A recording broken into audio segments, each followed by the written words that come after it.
담당 판사의 탄식이 나왔습니다. 지금 재판이 굉장히 길어지고 있는 그런 상황이고 지난 6월에 이제 준비 기일을 시작하면서 이제 본격적으로 재판이 시작됐는데 아직까지 준비 기일을 하고 있다. 그럼에도 불구하고 이재명 대표 측에서는 사건 기록 복사도 못했다, 검토 못했다, 절반 정도밖에 못 봤다. 여전히 지연시키려는 목적이 다분한 목소리를 내고 있는 상황에서 기본적인 사실 인정부터 도저히 수긍하기 어려운 그런 결론입니다.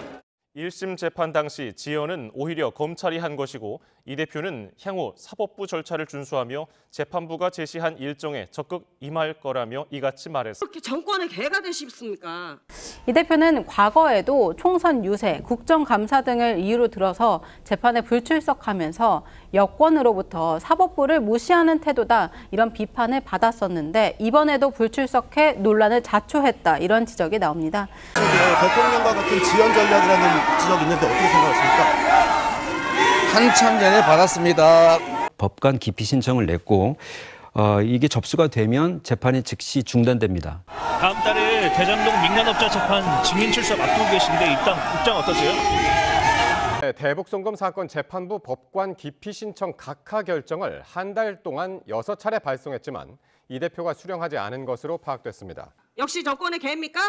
하지만 이 대표는 국회 일정 등을 이유로 지난 14일 불출석 사유서를 제출했고 법원이 이를 받아들이지 않았는데도 이 대표 끝내 오늘 법정에 나오지 않았습니다. 그러니까 국민의힘 측에서는 이재명 대표 본인 재판은 고의로 지연시키면서 왜 대통령 파면 절차만 신속하게 하라고 하느냐. 그래서 내로남불이다 이렇게 비판을 하고 있는 건데요. 법원의 통지서가 이사불명을 이유로 전달되지 않았다고 합니다. 또 하나 그림 준비했는데요. 대북 송금 재판의 경우에는 법관 기피 신청을 하면서 지금 중단된 상태입니다. 신진우 부장판사가 재판에 이렇게 지연되는 경우는 처음 본다라면서 따끔하게 변호인들에게 지적을 했다는 겁니다. 재판 지연에 대한 질문엔 답을 하지 않았습니다. 재판 계속 공전되는데 입장 부탁드립니다. 오늘 재판에선 이 대표와 증인으로 나온 유동규 전 본부장관 눈싸움이 문제가 됐습니다.